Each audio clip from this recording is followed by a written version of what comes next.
Welcome to the Forge, my wanton wildlings. I'm your creepsmith, and I hope you like my work. Desperation is an ugly feeling. I hope you never have to experience it. But if you ever do feel that horrible reality, have nowhere else to turn, there is something you can do, a place that you can go, at least in theory. In practice, well, there's only one way to find out. The Last Chance Ritual by Gelfwyn. So are you lost in this world with no chance? You have no hope left? You need just a little tiny miracle? The Twin Lakes run side by side with an island larger than most cities in between them. Twixt dam and bridge on the easternmost shore of that island is a bay only reachable by a boat. You may argue that there are many such bays, but this one has a difference.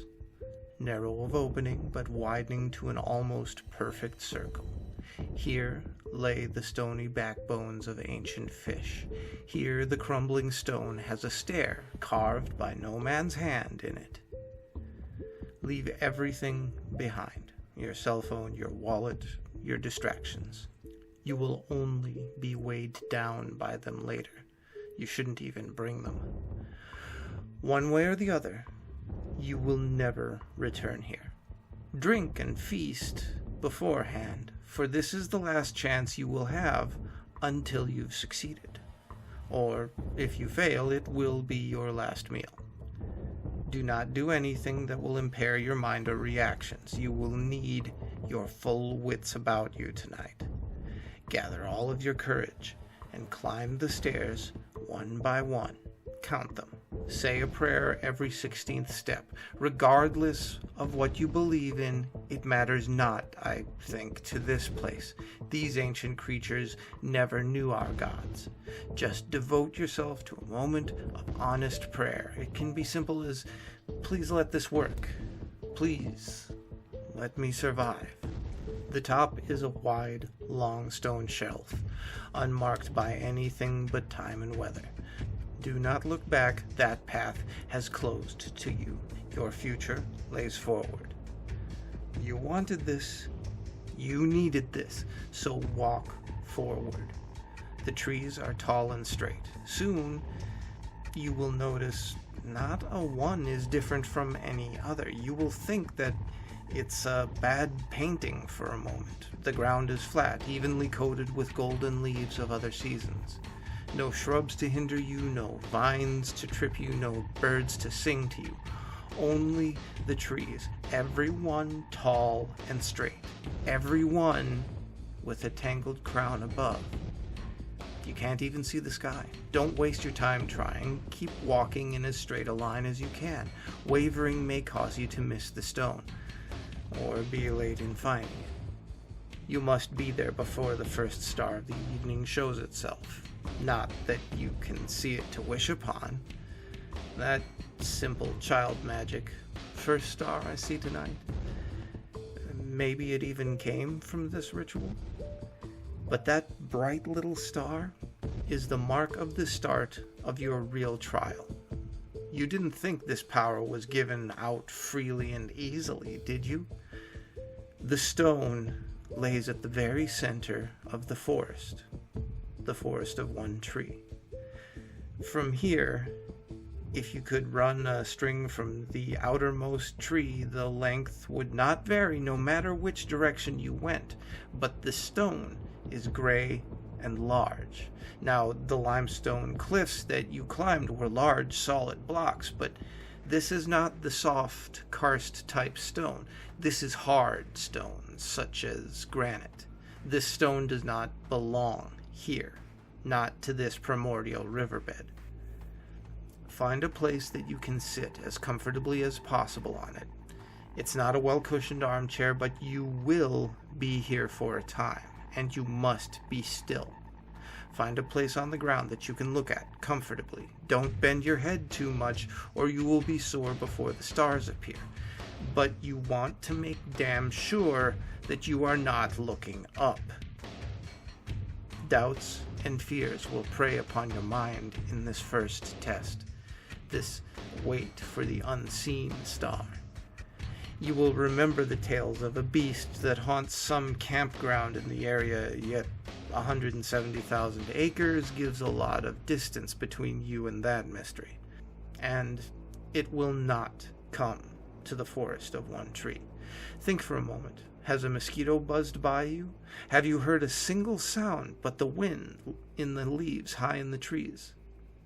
No squirrel has chided you. No chipmunk has scurried away from you. This is not their place or their time. Stairs. The mystery staircases to nowhere that everyone whispers of. Well, have you seen any? Other than the one that most certainly went from one place to another? Have you seen anything but the trees, save the stone that you sit on?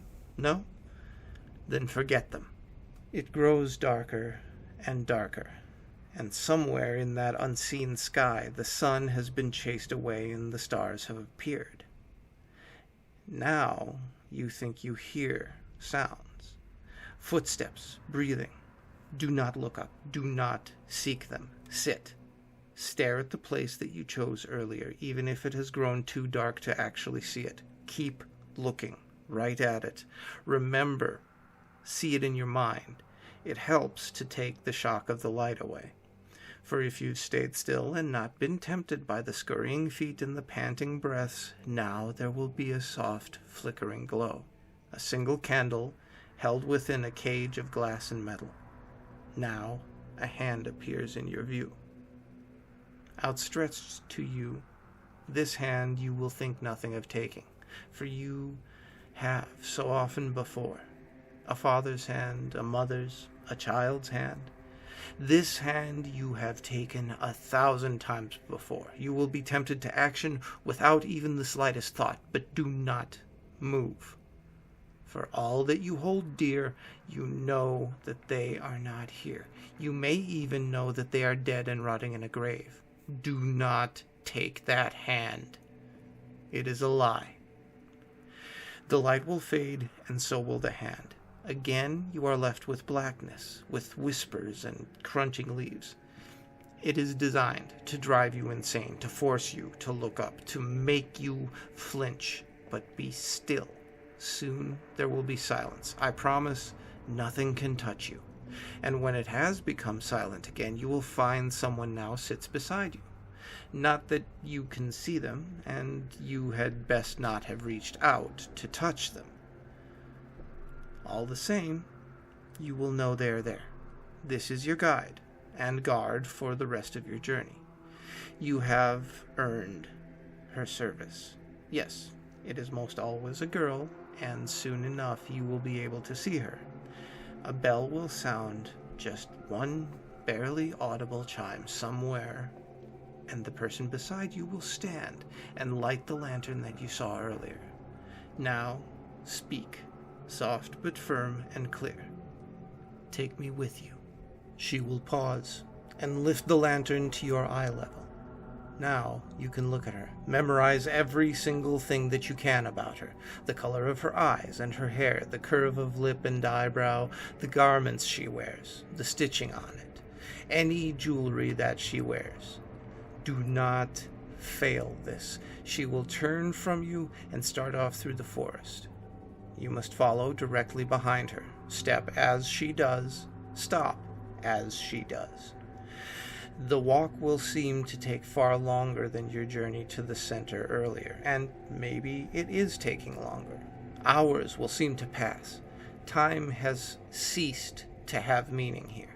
You can look about while following her, but not much will be seen. Not until you see that the trees have become stone pillars. Now they glow, soft in the faint light. The leaves that you step on have given way to coarse stone, then polished stones, and smooth white pillars that are evenly spaced. She will pause before an arch. Oh, hey, and those stairs that you heard the stories about? Nope, still not a stair in sight, just a tiny fountain surrounded by 4 arches. Go to the fountain, and she will stay in the archway.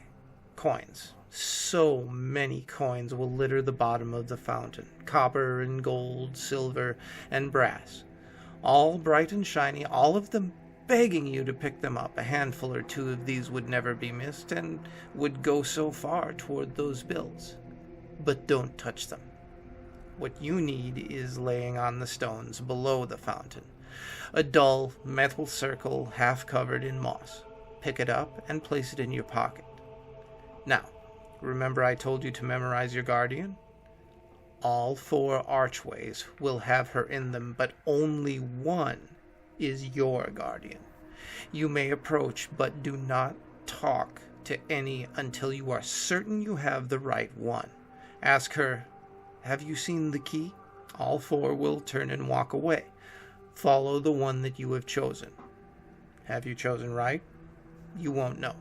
But follow. You're committed now. Do I know the fate of those who have followed another? No. I can only tell you what happens on the correct path, not the punishment for failing. The pillars have started becoming closer and closer until they are walls with no roof. Along these walls are small shelves. On each shelf is a cup, plate, or glass. Every food that you have ever craved will be here. Every drink, hot and cold, so casually placed that you might simply pop a bite in your mouth and continue on. And oh, how the scents will tempt you. So easy to reach out and pop a morsel into your mouth, to take a glass and gulp the refreshing liquid. But do not so much as touch this poisonous banquet. So far, your tests have mostly been temptations. Easy to see through, easy to avoid if you know the cost. Now, things will get harder. Now, the shelves will hold keys. Tiny ones, huge ones, dainty filigree ones, skeleton keys, car keys, ordinary door keys. How will you find the right one? Simple. You already have it. Do you remember the very first key that was yours? Was it for your childhood home, or was it for your first car? Remember that milestone of being old enough to trust with a key? Remember that key? Well, now remember the disc of metal you placed in your pocket?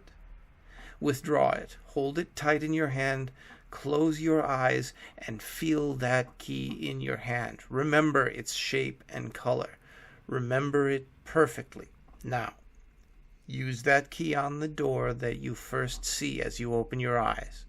Here, your guardian will not enter, and she will offer you her lantern. Tell her no, as you have nothing to repay her loss. 3 times it will be offered, and 3 times you must politely refuse. At the last, she will offer instead for you to take a candle stub. This you should accept with a blessing for your guardian. It need not be fancy. A simple one to say is, "Blessings on you. May you always have light in your darkness." Light the stub from her lantern and close the door. Oh, here are the stairs at last. But many of them, and they all lead somewhere.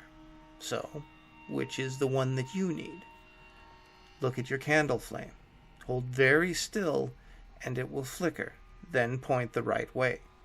Every time you come to a choice of paths, look at the flame. Up or down, left or right.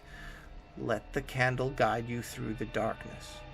How hard it is to give up all control to a tiny flicker of a candle? How insane is it to place everything to the whim of air pushing against fire? You seem to wander aimlessly.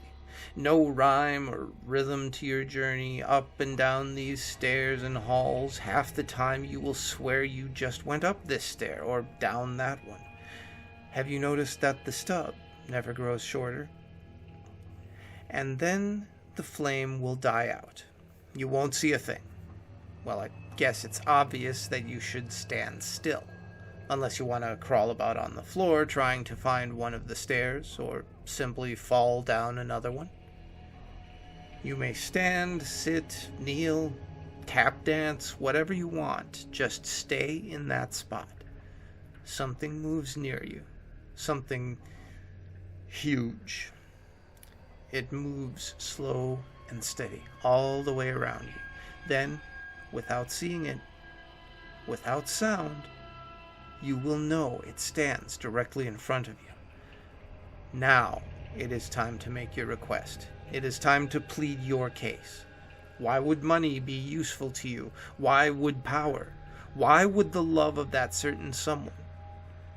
Why do you need what you have come here for? It is also time to confess why you have come to a point that this was the only choice left to you. Leave out nothing. They already know everything about you. They want to strip away all your masks and all the lies that you've told yourself.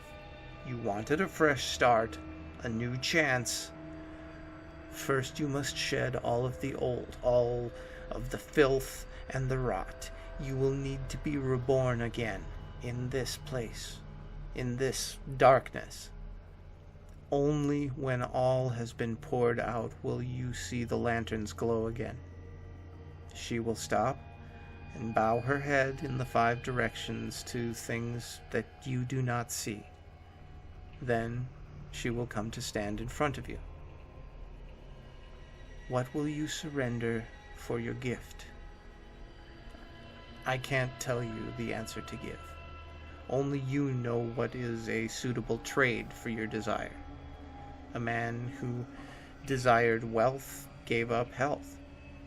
A woman who wished to be loved gave up her ability to love in return. Another man wanted power and lived in fear ever thereafter. I came here to be free of the horror my life had become. Now I'm safe as a bird in a cage of steel, never more to want for anything, never more to leave this place. I stand with my lantern, waiting for you to make your offer. I wait to be told which doorway to take you to. And there, as they say, is the rub. What to exchange, what to sacrifice. For nothing's ever free, is it? Stay scary, my wildlings. Always try to be sure before you go. And make the most of your nights.